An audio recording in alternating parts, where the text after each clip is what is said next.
Hey guys, welcome to PM Pathshala. Guys, आज हम लेकर आए हैं विजन आईएएस की monthly current affair magazine. Monthly magazine है आपकी सितंबर 2024 की। इसमें हमने एनवायरनमेंट तक टॉपिक्स कवर कर लिए हैं। आज एनवायरनमेंट के शॉर्ट्स हम कवर करेंगे, प्लस इसके एमसीक्यूज़ भी आज हम एनवायरनमेंट सेक्शन के कवर करेंगे। जो भी बच्चे चैनल पे नए हैं, please do like share and subscribe to PM Pathshala. पिछले 2-2.5 साल की विजन आईएएस की मैगजीन की वीडियोस दे रखे हैं, आप प्लेलिस्ट में जाएं, चेक कर सकते हैं। दूसरा guys, you can even join our Telegram program. तो टेलीग्राम के लिए ज्वाइन करने के लिए क्या करना है, पीएम पाठशाला का जो डिस्क्रिप्शन बॉक्स है वहीं टेलीग्राम का लिंक दे रखा है। डायरेक्टली टेलीग्राम से चैनल के साथ जुड़िए ताकि इंपॉर्टेंट जानकारी, इंपॉर्टेंट पीडीएफ्स आप तक पहुंच पाए। तो आज हम सबसे पहला जो इसका टॉपिक उठाने जा रहे हैं उसका नाम है air quality management exchange platform के बारे में। ठीक है, इसके बारे में थोड़ा समझो क्या है ये।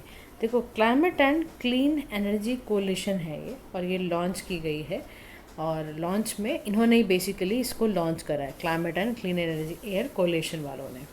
क्यों किया? क्योंकि 7 सितंबर को international day of clean air for blue skies था। तो उस दिन climate and clean energy coalition ने क्या लॉन्च किया है, AQMX यानी air quality management exchange platform. ठीक है। अच्छा, ये जो प्रोग्राम है बेसिकली जो हर साल ये 7 सितंबर को मनाया जाता है, ये यूएनईपी द्वारा हर साल मनाया जाता है। यूएनईपी ने ही इसको अनाउंस भी किया था। और इस साल की जो थीम है international day of clean air for blue skies, वो है invest in clean air now. ठीक है, क्या है इस बार की थीम? Invest in clean air now. तो ये ध्यान रखना आप, सारी थीम्स कौन क्या रिलीज़ करता है वो आपको ज़रूर याद रखना है। ठीक है, अब थोड़ा गौर फरमाते हैं कि air quality management exchange platform जो है वो है क्या।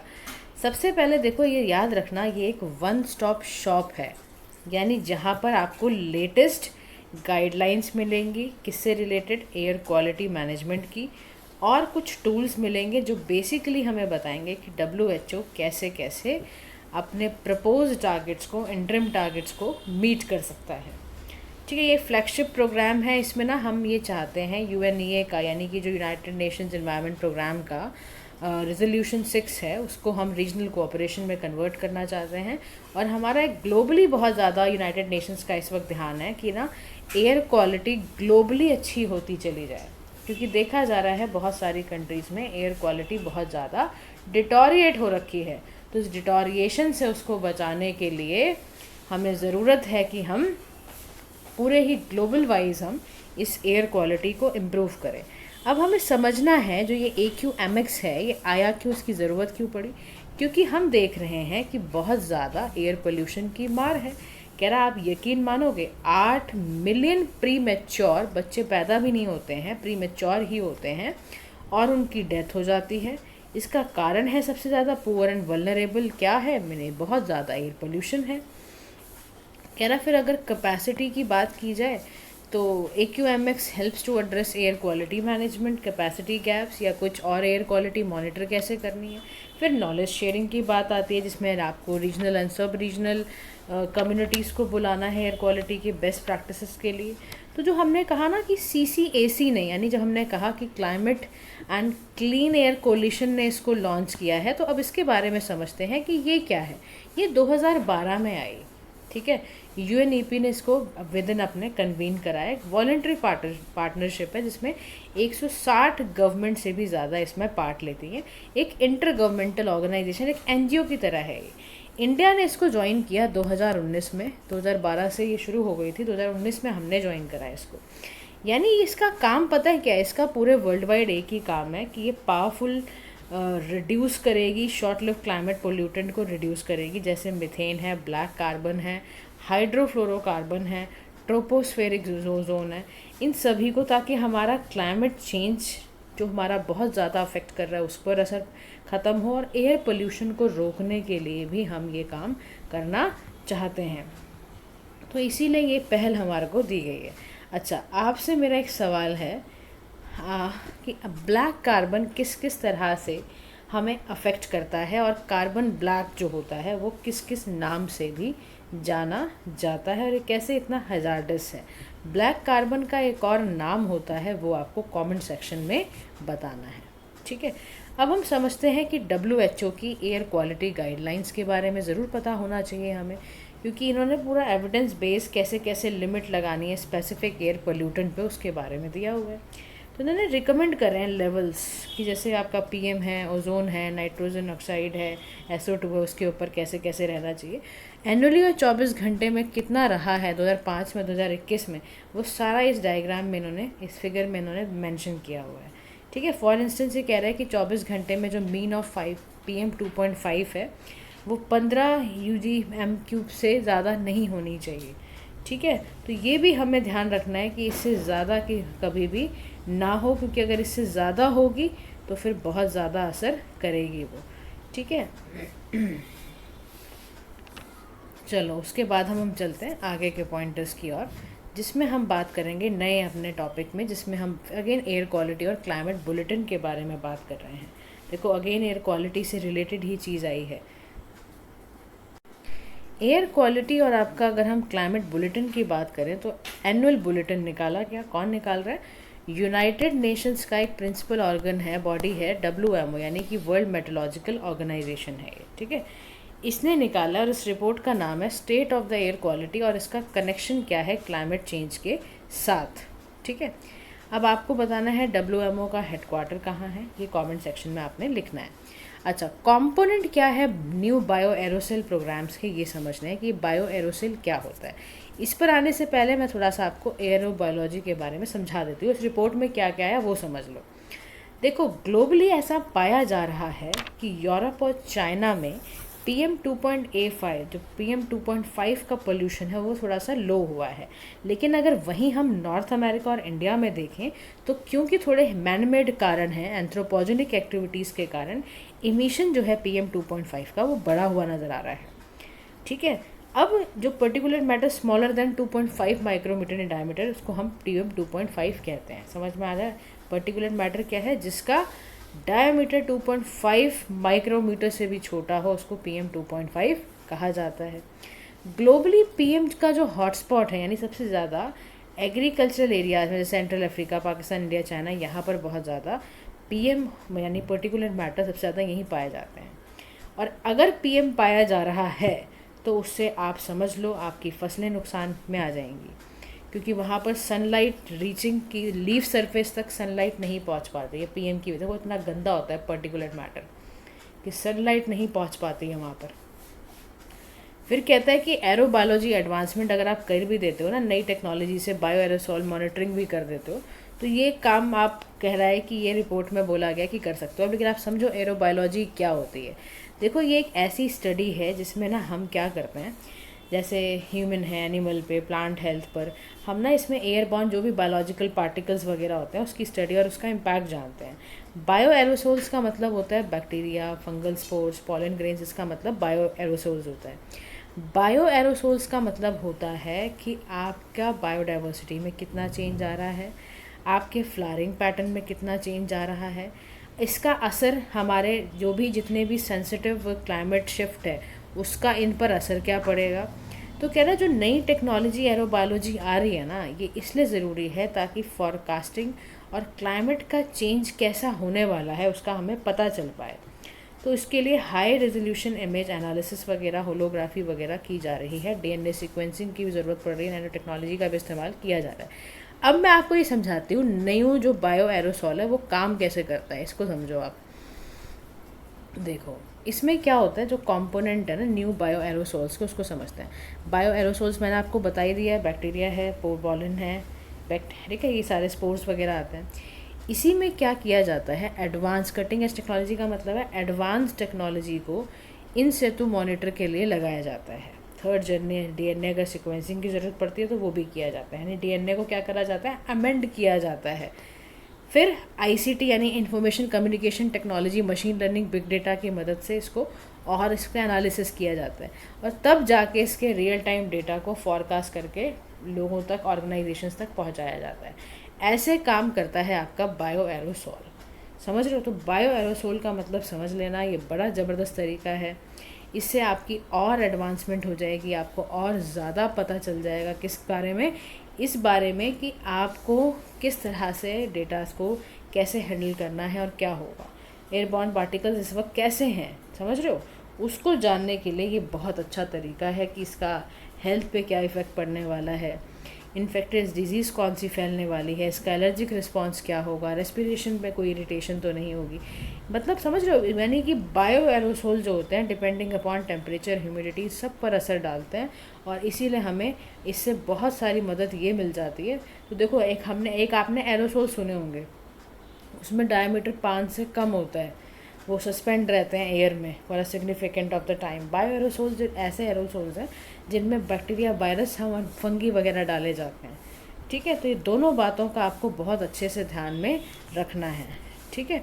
चलो अब हम चलते हैं नेक्स्ट टॉपिक की ओर, जिसका नाम है टील कार्बन। क्या नाम है? Till carbon. एक्चुअली ऐसा हुआ, क्योलादियो जो नेशनल पार्क है हमारा, वहाँ पर पहला टील कार्बन स्टडी किया गया है। यानी टील कार्बन में क्या करा जाता है कि ये स्टडी आपको ये बताएगी कि टील कार्बन में ना एक्चुअली इतना पोटेंशियल होता है कि वो ना क्लाइमेट चेंज के कैसे मिटिगेट करना है, कैसे ह्यूमन बींग्स के कारण जो पॉल्यूशन फैल रहा है वेटलैंड में, उसको कैसे कंट्रोल किया जा सकता है, उसकी स्टडी को उतना पोटेंशियल रखता है, आप समझ लो, टील कार्बन, ठीक है।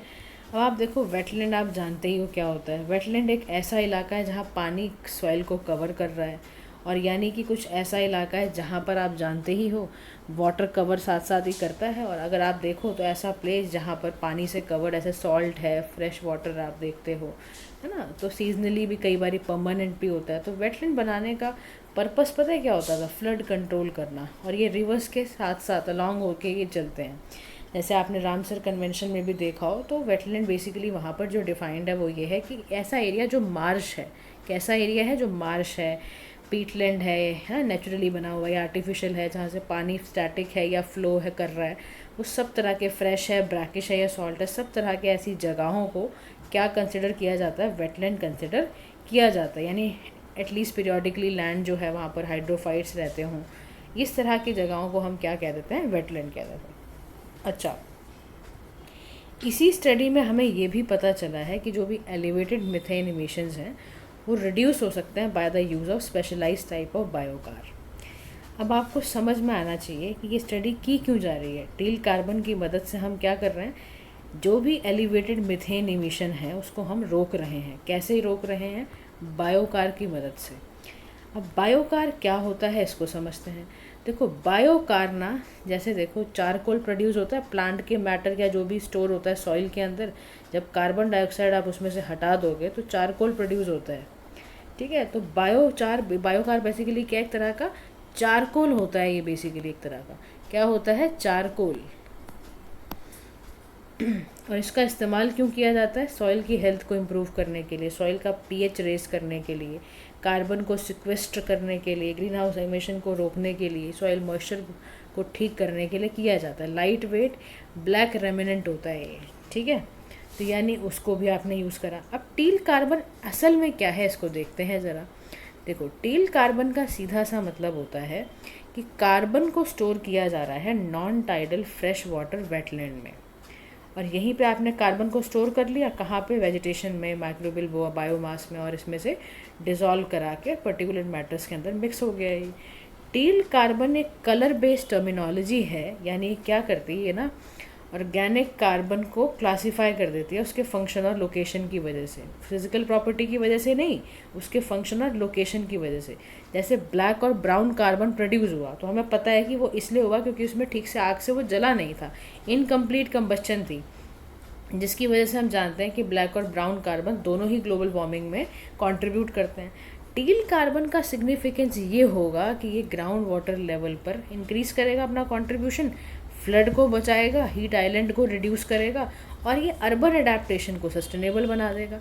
अब आपके सामने बड़ा अच्छा इस बार मैगजीन में दे रखा है कि टाइप्स ऑफ कार्बन भी आपको पता होने चाहिए। तो ये आपके पास 8 तरह के टाइप्स ऑफ कार्बन है। देखो, एक होता है पर्पल कार्बन, यानी जब हम ना कार्बन को कैप्चर करते हैं किसी एयर या इंडस्ट्रियल इमिशन के अंदर, अगर हम ब्लू कार्बन कर रहे हैं, यानी ब्लू कार्बन है तो कार्बन वो ओशन प्लांट्स में स्टोर किया गया है। टील का मतलब है फ्रेश वाटर या वेटलैंड एनवायरनमेंट में कार्बन को स्टोर करा गया है। ग्रीन का मतलब होता है कि जो लैंड पे टेरेस्ट्रियल प्लांट्स, मतलब जो लैंड पे प्लांट्स है वहाँ पर कार्बन को स्टोर करा गया है। ब्लैक कार्बन का मतलब है कि यहाँ पे देखो ये सारे स्टोर कैप्चर करने वाले हैं, पर्पल, ब्लू, टील, ग्रीन, ये सारे रिलीज़ करेंगे कार्बन। जैसे ब्लैक कार्बन कैसे रिलीज़ हुआ, जब आपने फॉसिल फ्यूल यानी कोल पेट्रोल को जलाया, ठीक है, और वो भी इनकम्बस्टिबल रहा। फिर ग्रे कलर का जब आप इंडस्ट्रियल इमिशन करते हो, जब आप औद्योगिकरण करते हो बहुत ज़्यादा और वहाँ से गैसेस निकलती हैं केमिकल वगैरह इंडस्ट्रीज़ में, तो अभी एक ग्रे वाला निकलता है। ब्राउन वाला तब निकलता है जब आप कोई ऑर्गेनिक मैटर को इनकम्प्लीट जलाओ। और उसके बाद रेड वाला कब निकलता है, कार्बन तब रिलीज़ होगा जब आप बायोलॉजिकल पार्टिकल्स को जैसे स्नो या आइस में और एल्बिडो को रिड्यूस कर दो बेसिकली, तो उसको हम कहते हैं कि ये रेड कार्बन यहाँ पर रिलीज़ हुआ है। अब देखो इसमें एक शब्द आया एल्बिडो आया, यानी एल्बिडो का मतलब होता है कि कितना इंसिडेंट लाइट, कितनी रेडिएशन लाइट का प्रोपोर्शन रिफ्लेक्टेड सरफेस पे गया है।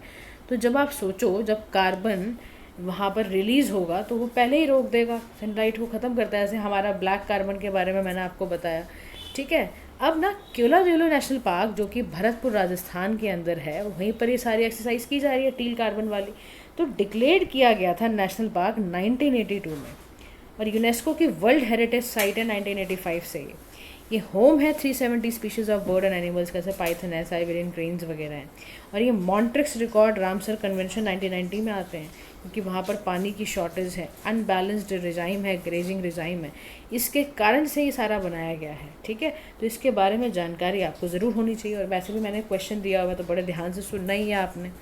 अब हम चलते हैं नेक्स्ट टॉपिक की ओर, जिसका नाम है scheme for hydro electric projects.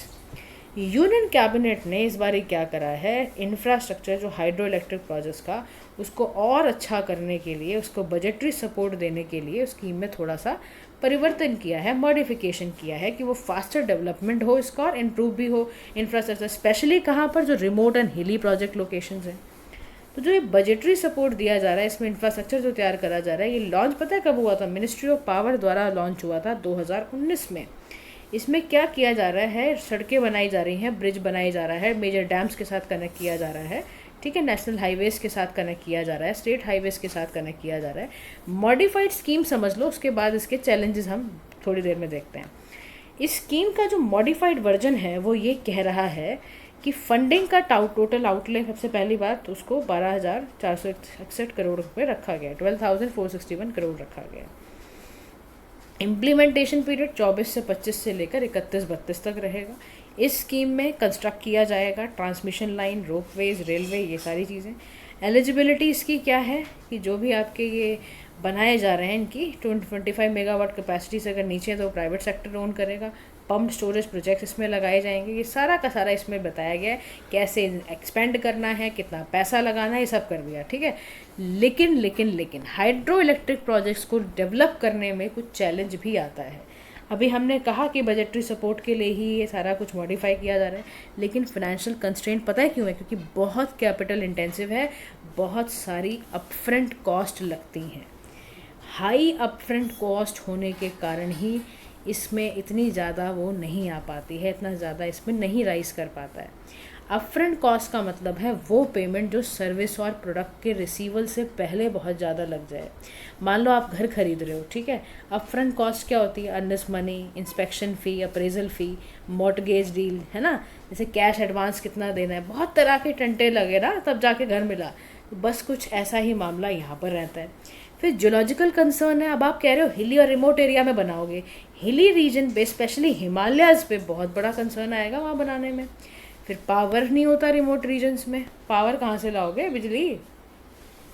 फिर land acquire, rehabilitation, social issues create हो जाएंगे रिमोट एंड आपके हिली एरियाज़ में, क्या करोगे फिर आप, समझ रहे हो, ये बड़ा कंसर्न है। अब अदर मेजर्स क्या लिए गए हैं, वो ये लिया गया है कि लार्ज हाइड्रो प्रोजेक्ट्स को सबसे पहले तो रिन्यूएबल एनर्जी के थ्रू बनवाना है, हाइड्रो पावर परचेज ऑब्लिगेशंस को फुलफिल करना है, बजटरी सपोर्ट देना है अगर कोई फ्लड वगैरह आ जाए, ठीक है, और टैरिफ जो टैक्सेस वगैरह आप हाइड्रो पावर स्टाफ टैरिफ लगा रहे हो उसको डाउन करने की देखो ज़रूरत तो पड़ेगी, तब जाके तो लोग आप पे इन्वेस्टमेंट करेंगे, वरना तो भूल जाओ आप, ठीक है। चलो नेक्स्ट आपका टॉपिक आता है बैटरी वेस्ट मैनेजमेंट से रिलेटेड। तो टॉपिक क्या है, environmental compensation guidelines for battery waste management. देखो आप याद करो, बैटरी वेस्ट मैनेजमेंट रूल 2022 के सीपीसीबी ने, सेंट्रल पोल्यूशन कंट्रोल बोर्ड ने 2022 में इशू किए थे, और उसका कारण यही था कि हम चाहते थे कि जो भी बैटरी वेस्ट होता है उसका प्रॉपर मैनेजमेंट हो जाए, और एनवायरनमेंट सस्टेनेबिलिटी को बढ़ाने के लिए हमने ये काम किया था। अब हम ये कह रहे हैं कि इसमें इन्वायरमेंटल कंपनसेशन दी जाए, तो वो क्या होता है?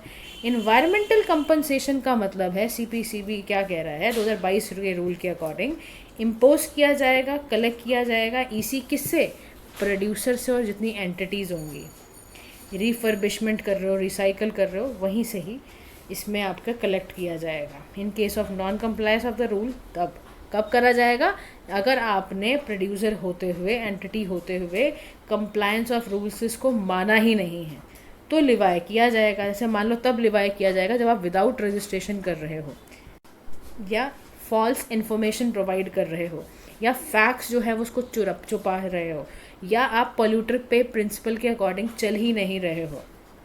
पॉल्यूटर पे प्रिंसिपल भी आपको मैंने हज़ारों बार समझाया है। अब आप मुझे बताओगे कमेंट सेक्शन में पॉल्यूटर पेज प्रिंसिपल क्या होता है, ठीक है। उसके बाद तीसरी बात क्या बोली गई है कि प्रोड्यूसर जो भी कर रहा है ना, नॉन फुलफिलमेंट जो भी अगर हो रही है, कोई एक्सटेंडेड प्रोड्यूसर रिस्पॉन्सिबिलिटी का टारगेट नहीं निभा पा रहा है अगर, या कुछ नहीं कर रहा है, क्योंकि ईपीआर का मतलब क्या है कि प्रोड्यूसर की जिम्मेदारी है प्रोडक्ट बनाने के बाद भी, post delivery of the product भी आपके पास जिम्मेदारी है, तो वो भी ताकि इन्वायरमेंट साउंड रहे इसीलिए किया जा रहा है। वरना पेमेंट तो लगेगी इसी की, अगर आपने नहीं किया, ईपीआर ऑब्लिगेशन नहीं निभाए, आप तैयार रहो, पेमेंट देनी पड़ेगी आपको, ठीक है। इसी को इन्वायरमेंटल कंपनसेशन वो कह रहा है। तो इसमें इसी के दो रिजिम्स बनाए हुए हैं। रिजिम 1 में क्या बोला है, इसी को लिवाय किया जाएगा प्रोड्यूसर से अगर आपने मेटल वाइज नॉन फुलफिलमेंट की है, या इसी will be levied for any entity अगर आपने रूल्स के अकॉर्डिंग, अगर आप बैटरी वेस्ट मैनेजमेंट रूल के अकॉर्डिंग अगर आप नहीं चले हो, तो फिर आप पे लिवाय किया जाएगा, ठीक है। तो दोनों बातें याद रखनी है कि इन्वायरमेंटल कंपनसेशन किन किन एंटिटीज से लिया जाएगा। नेक्स्ट टॉपिक हमारा है कि इंडिया और जर्मनी ने एक प्लेटफॉर्म खोला है, किससे रिलेटेड, कि वो इन्वेस्टमेंट करेंगे रिन्यूएबल एनर्जीज़ की वर्ल्ड वाइड, री इन्वेस्ट बोला है जिसको।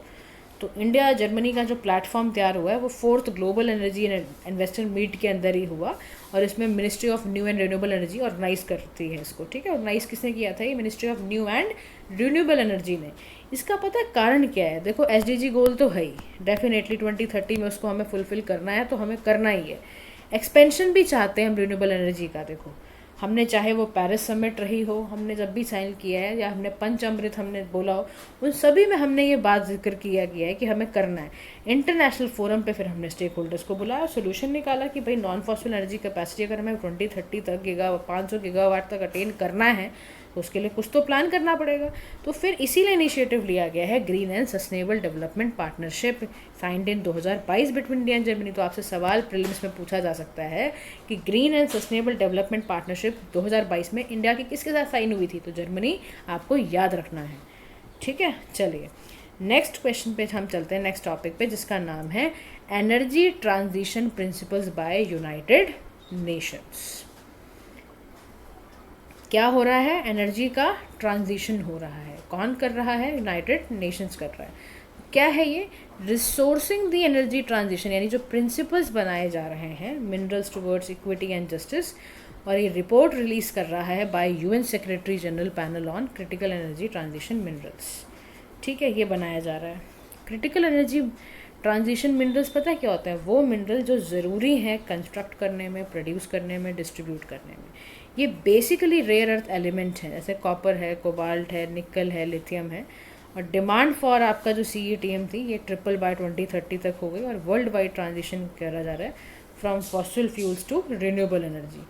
इसमें 7 प्रिंसिपल्स हैं ये सामने हमारे, कि कैसे human rights must be at the core of all mineral value chains, integrity of planet की बात है, justice and equity must underpin mineral value chains, development करना है आपको through benefit share, value addition, investment, finance and trade करना है, transparency, ये सारी चीज़ें करनी हैं। अच्छा, इसी रिपोर्ट में और पता क्या है, इसी रिपोर्ट में ये बोला गया कि 5 एक्शनेबल रिकमेंडेशन दी जा रही है, और उन्हीं पे चलना है, तभी आप जो पॉलिटिकल टेंशन से बच पाओगे, कम्युनिटी डिपेंडेंस बना पाओगे, सोशल चैलेंजेस और इन्वायरमेंटल चैलेंजेस से बच पाओगे। अब वो एक्शन रिकमेंडेशंस में क्या क्या बोला कि हाई लेवल पे एक्सपर्ट बैठेगा, वो बात करेगा कि कैसे वैल्यू ऐड करना है, वैल्यू चेन्स की कैसे ट्रेसेबिलिटी करनी है, अकाउंटेबिलिटी की ट्रांसपेरेंसी कैसे बनानी है। इसी में एक ग्लोबल माइनिंग लेगेसी फंड होगा। इस सारे के सारे काम की एक बैलेंस रहे, कंजम्पशन और एनवायरमेंटल इम्पैक्ट रिड्यूस हो पाए। नेक्स्ट हमारी जो रिपोर्ट है, देखो रिपोर्ट्स के लिए तो आप बड़े चौकन्ने हो जाए करो। क्या नाम है इसका? International rhino foundation release state of the rhino 2024 report, IRF। इसको ब्लैक राइनो फाउंडेशन 1991 में कराया गया था और ये डेडिकेटेड है to survivals of world's rhino species. तो कह रहा है कि विद ऑल 5 का अगर आप स्पीशीज़ को कंबाइन कर दो तो समझ लो आप वर्ल्ड में 28,000 राइनोज अभी तक बचे हैं। क्योंकि देखा जा रहा है कि बहुत ज़्यादा अफ्रीका में 4% से भी ज़्यादा इनमें पोचिंग हुई 2022-23 में। नंबर ऑफ वाइट राइनोज बढ़ रहे हैं, पर जो 1 हॉर्न राइनो, इंडियन राइनो है, उनका नंबर अभी तक सेम ही चलता आ रहा है। ठीक है, फिर यहाँ पर ये कह रहा है कि जो white rhino population south Africa में है, डिस्पाइट पोचिंग वो भी बहुत राइज कर रही है। अब राइनो होता क्या है? देखो 5 स्पीशीज़ हैं राइनो की, 2 अफ्रीकन है, white rhino, black rhino, 3 Asian है, इंडियन राइनो, सुमत्रन राइनो और जवान राइनो। ये सभी ने नेशनल राइनो कंजर्वेशन स्ट्रैटेजी बनाई है दिल्ली में डिक्लेरेशन के लिए भी, हर जगह पर, ताकि ये बचाए जा सकें। अब देखो डिफरेंस समझ लो अफ्रीकन राइनो और एशियन राइनो का। देखो white rhino second largest land mammal है आफ्टर एलिफेंट। इंडियन राइनो भी ऑल एशियन राइनो स्पीशीज से लार्जेस्ट होता है। अपीयरेंस देखोगे तो इसकी आर्मर्ड लुक कम होती है, इसकी आर्मर्ड लुक ज़्यादा दिखती है। सबसे ज़्यादा अग्रेसिव कौन होता है? तो वो अफ्रीकन राइनो होता है। उसके बाद अगर हम देखते हैं तो आर्मर्ड लुक का मतलब होता है कि ना, जैसे आर्मर्ड लाइक स्किन होती है, इससे ना प्रेडेटर्स से बचाने के लिए ये मैमल्स के अंदर होता है। इसमें कम होती है, इसमें ज़्यादा होती है, लेकिन ये अग्रेसिव ज़्यादा होते हैं अफ्रीकन राइनो। एशियन राइनो कम अग्रेसिव होते हैं, ये 2 हॉर्न्स वाले होते हैं, इसमें 2 हॉर्न और 1 हॉर्न होता है। सुमात्रन राइनो में 2 हॉर्न्स होते हैं, इंडियन राइनो में 1 होता है। ये गुड स्विमर्स होते हैं, ये अपने बॉटम टीथ से फाइट कर लेते हैं, ये टॉल ग्रासेस श्रब्स खाते हैं। ये पुअर स्विमर्स होते हैं, खाली ये डीप वाटर में ही कर पाते हैं। ठीक है, ये फाइट करते हैं विद देयर हॉर्न्स, जैसे ये बॉटम टीथ से करते हैं ना, ये हॉर्न से करते हैं। ये feed low on the ground पे करते हैं। ये रहते कहाँ पर हैं? ग्रासलैंड सवाना में रहते हैं। ये रहते हैं ट्रॉपिकल एंड सब ट्रॉपिकल ग्रासलैंड पे। इंडियन राइनो वल्नरेबल है, वाइट राइनो नियर थ्रेटेंड है, ब्लैक राइनो क्रिटिकली इंडेंजर्ड है। ये सारा किसी एक अपना जो भी आप एक इम्पॉर्टेंट टॉपिक्स बनाते हो ना, जो लिख लेते हो डेटा फैक्ट, ताकि आपको याद रहे जब एग्ज़ाम आए, तो वहीं पे लिख लेना इन चीज़ों को, ताकि आपको दिक्कत ना हो। नेक्स्ट टॉपिक है हमारा integrated development of wild life habitat. Recently union cabinet ने कॉन्टिन्यूएशन सेंट्रल स्पॉन्सर्ड स्कीम का अप्रूव करा, integrated development of wild life habitat. 15 finance cycle में ये करा गया है। क्या करा गया है? स्ट्रेंथन किया जा रहा है existing fundamental and core component of the scheme को, टेक्नोलॉजिकल इंटरवेंशंस को बूस्ट करने के लिए ये किया जा रहा है। क्या नाम है? Integrated development of wild life habitat. इसका ऑब्जेक्टिव पता है क्या है? सेंट्रली स्पॉन्सर्ड अम्ब्रेला स्कीम है, मिनिस्ट्री ऑफ एनवायरनमेंट ने इसको लॉन्च किया है for development of wild life habitat. इसका पता है क्या है? ये सपोर्ट करेगी प्रोटेक्टेड एरियाज़ को। कौन कौन से प्रोटेक्टेड एरियाज़ को? नेशनल पार्क है, वाइल्ड लाइफ सेंचुरी है, कंजर्वेशन रिजर्व्स हैं, कम्युनिटी रिजर्व्स हैं, सबको प्रोटेक्शन क्या किया जा रहा है? वाइल्ड लाइफ को outside protected areas recovery programme चलाए जा रहे हैं। 22 ऐसी स्पीशीज़ हैं under this programme. Project 9 tiger इसमें किया जा रहा है, 55 टाइगर रिजर्व्स हैं, और इसमें प्रोजेक्ट चीता बड़ा एम्बिशियस है, वो चलाया जा रहा है। अलग अलग प्रोजेक्ट चलाए जा रहे हैं। डॉल्फिन का प्रोजेक्ट लायन चलाया जा रहा है, उसको इम्प्लीमेंट किया जा रहा है। प्रोजेक्ट एलिफेंट है, उसको प्रोटेक्ट करने के लिए एलिफेंट्स वगैरह को। It is implemented in 22 elephant range state UTs में। ठीक है, अब देखो प्रोजेक्ट, एक चीज़ ध्यान रख लो, बड़े ध्यान से सुनना। प्रोजेक्ट टाइगर, प्रोजेक्ट एलिफेंट्स की स्कीम को 23-24 में मर्ज करके क्या नाम दिया है? Project tiger and elephant. ठीक है, तो ध्यान रखना है। प्रोजेक्ट टाइगर में 1973 में आया, प्रोजेक्ट चीता भी इसमें एम्बिशियस प्रोग्राम चलाया गया था। 92 में प्रोजेक्ट एलिफेंट आया था। तो सारी बातों को बड़े ध्यान से याद आपको रखना है। नेक्स्ट आपका टॉपिक आता है collision for disaster resilient infrastructure, जिसकी 5th एनिवर्सरी मनाई गई है। ऑन दिस ओकेजन CDRA ने $2.5 मिलियन फंड का अनाउंस किया under urban infrastructure resilient programme, ताकि क्लाइमेट रिजिलियंस इन्हांस हो सके। CDRI क्या है? हमने बताया collision for disaster resilient infrastructure के लिए है। न्यू दिल्ली में इसका हेडक्वार्टर है और 40 कंट्री इसका पार्ट है, 7 ऑर्गेनाइजेशन इसका पार्ट है, ग्लोबल पार्टनरशिप है नेशंस की, UN एजेंसीज़ की। CDRI का सिग्निफिकेंस पता है क्या है?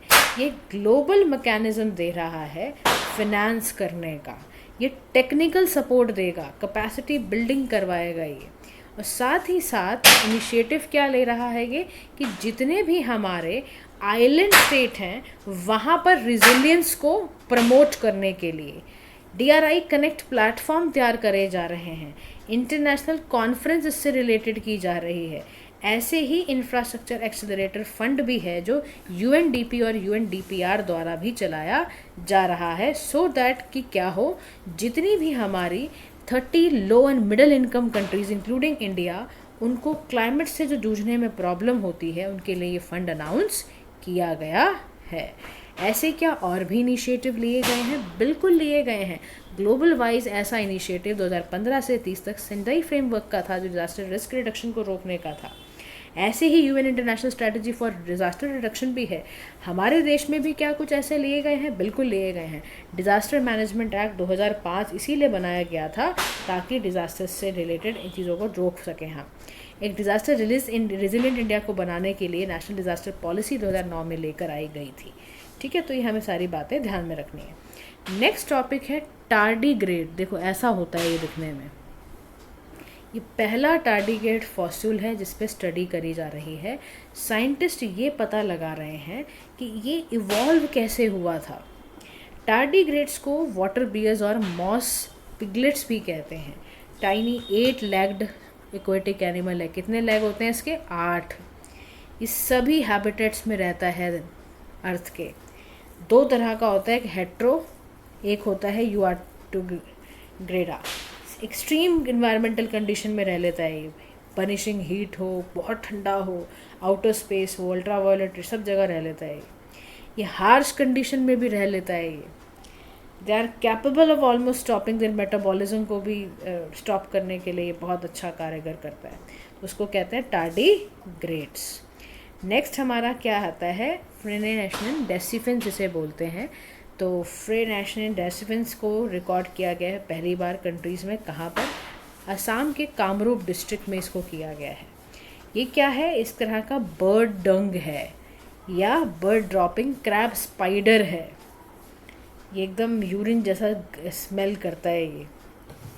This may help it attract and ambush pre को अट्रैक्ट करने में और अवॉइड करने को प्रेडेटर्स को रोका जाता है। और ये ज़्यादातर मलेशिया और इंडोनेशिया में पाया जाता है। अब हम करते हैं वाटर स्पिनच के बारे में बात। देखो water spinach now reach the door of the farmers. Farmer के पास पहुंच गया है। कैसे पहुंचा? क्योंकि इसको डेवलप किया गया था Indian institute of vegetable research द्वारा। ये नेटिव है ट्रॉपिक्स टू सब ट्रॉपिक्स। ये सेमी एक्वेटिक पेरिनियल प्लांट है। First domesticated south east Asia में होता है। ये फॉलिक एसिड में काफ़ी रिच है। इसमें विटामिन B9 पाए जाते हैं, कैल्शियम है, विटामिन E है, बीटा कैरोटीन है। इसमें क्या होता है? न्यूरल ट्यूब डिफेक्ट को प्रिवेंट करता है, जो अनबॉर्न बच्चा होता है ना उसका। ये बहुत रिच होता है। देखो स्पिनच तो हम पता ही है वैसे ही रिच होती है बहुत ज़्यादा आयरन में। और ये जो भी पेशेंट होते हैं ना वो वाले आपके जो एनीमिया, इनको खून की कमी होती है, उसको दिया जाता है ये।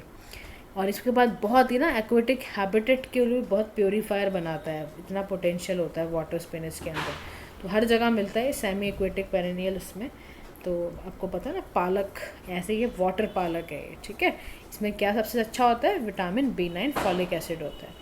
अब हम चलते हैं एक्सरसाइज एख्या पर। एख्या क्या है? नेशनल डिज़ास्टर मैनेजमेंट अथॉरिटी और सदर्न कमांड इंडियन आर्मी ने ये एक्सरसाइज चेन्नई तमिलनाडु में होस्ट करी। पता है क्या कारण था इसको होस्ट करने का?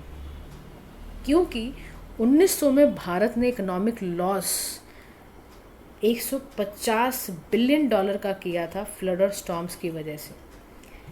जब SBI की ई-कॉव रैप्ट 2023 की रिपोर्ट में पता चला तो फटाफट हमने सोचा कि इसको लाया जाए, ताकि डिज़ास्टर प्रिपेयर हमें रहना है। हमें टेक्नोलॉजी, सिमुलेशन, डिस्कशन लाने हैं ताकि हम डिज़ास्टर मैनेजमेंट को बना सकें। ठीक है, नेक्स्ट टॉपिक है हमारा, जो कि आज का लास्ट टॉपिक है एनवायरनमेंट का, शॉर्ट्स का, वो है एटाकामा सॉल्ट फ्लैट। ये स्टडी यूनिवर्सिटी ऑफ चिली द्वारा की जा रही है, क्योंकि चिली के अंदर एक भयंकर संकट ये आ गया है कि चिली ने एटाकामा सॉल्ट फ्लैट जो है वो उसका सिंक होता जा रहा है, डूबता जा रहा है, क्योंकि वहाँ बहुत ज़्यादा लिथियम माइनिंग की गई थी। लिथियम ब्राइन एक्सट्रैक्शन के कारण ऐसा हो रहा है। एटाकामा सॉल्ट फ्लैट को हम सेलर डी कैटाकामा भी कहते हैं। यहाँ पर सबसे ज़्यादा सॉल्ट का डिपॉजिट है। रफ वाइट सरफेस है, बिलो वे यहाँ पे सॉल्ट लेक हैं। Lake under the salt flat, बहुत सारा इसमें लिथियम है। ये चिली के एटाकामा डेजर्ट में है, बहुत दुनिया का सबसे सूखी जगह है ये, लगा लो। और northern part of the basin में इसके सैन पेड्रो रिवर डेल्टा भी पाया जाता है। ठीक है, तो ये हमारा आज का एनवायरनमेंट सेक्शन था। अब हम सोशल इश्यूज़ कल करेंगे। अभी हम डायरेक्टली करने जा रहे हैं हमारा MCQ पार्ट, जो आपको अच्छे से कंप्लीट करना है। देखो ऑलरेडी हालांकि मैंने बिल्कुल दे रखा है आंसर्स, बट आपको ट्राई करने हैं क्वेश्चंस। ठीक है, तो पहला क्वेश्चन रिलेटेड टू जल संचय जन भागीदारी, जो कि मैंने कल आपको पढ़ाया था। फिर ड्रिप इरिगेशन मेथड के बारे में है, फिर मिशन मौसम के बारे में है, फिर ट्रैफिक वाला एक है उसके बारे में है, इन्वेजिव स्पीशीज़ के बारे में है, WHO की एयर क्वालिटी आ गई इसमें रेन फॉरेस्ट वाला, वेटलैंड और कॉन्फ्लुएंस ऑफ रिवर के बारे में पूछा जा रहा है। बैटरी वेस्ट मैनेजमेंट रूल तो आज ही हमने करा है, उससे रिलेटेड क्वेश्चन है। कंट्रीज एटाकामा डेजर्ट के पास कौन कौन सी पड़ती हैं उसके नाम बताने हैं। इन 10 क्वेश्चंस को आपने अटैम्प्ट करना है, अपने मार्क्स बताने हैं आपके कितने आए हैं। तो आज के लिए गाइस इतना ही, हम कल मिलते हैं। Thank you so much for listening, have a nice day to all.